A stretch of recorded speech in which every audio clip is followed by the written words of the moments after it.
ಆಗಿನ ಕಾಲದಲ್ಲಿ ತುಂಬಾ ಕಷ್ಟ ಆಯ್ತು ದೇವರ ಒಂದು ಪ್ರಸನ್ನತೆಯಲ್ಲಿ ಹೋಗುವಂತದ್ದಾಗ್ಲಿ, ದೇವರ ಪ್ರಸನ್ನತೆಯಲ್ಲಿ ಕಾಣಿಸ್ಕೊಳ್ಳುವುದಾಗ್ಲಿ, ಏನೇ ಮಾಡುವುದಕ್ಕಾಗ್ಲಿ, ದೇವರು ಅಂತ ಹೆಸರು ಹೇಳುವುದಕ್ಕಾಗ್ಲಿ ಕೂಡ ಏನಾಗಿರ್ಬೇಕಾಗಿತ್ತಂತೆ, ಪರಿಶುದ್ಧ ಆಗಿರ್ಬೇಕಾಗಿತ್ತು. ಹೆಸರು ತಕೊಳ್ತಾ ಇದ್ದಿಲ್ಲ ಬಾಯಿಂದ ಅವರು. ಯಾಕೆ? ಅದು ಸೇಕ್ರೆಡ್ ನೇಮ್, ಅದು ಪರಿಶುದ್ಧವಾಗಿರುವಂತ ಹೆಸರು. ಇಸ್ರಾಯೇಲ್ ಜನರು ಹೆಸರು, ದೇವರ ಹೆಸರು ಹೇಳಕ್ ಭಯ ಪಡ್ತಾ ಇದ್ರು.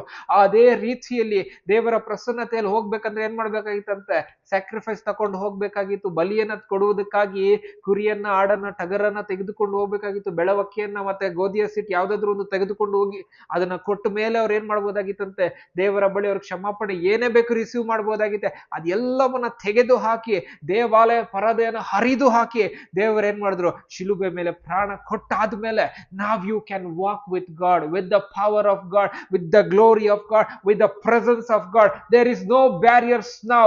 Every barrier is been taken away. Hallelujah. Adam and Eve ಏನು ಮಾಡಿದ್ರು, ಏನು ಪಾಪ ಈ ಲೋಕಕ್ಕೆ ಬಂತು, Jesus Christ took it on the cross. ಅವ್ರು ತೆಗೆದುಕೊಳ್ಳೋದ್ರ ಮುಖಾಂತರವಾಗಿ ನಾವು you are free to walk with God. Hebrews 4:16 ಹೇಳುತ್ತೆ, ಧೈರ್ಯದಿಂದ ಕೃಪಾಸ್ಥಾನದ ಮುಂದೆ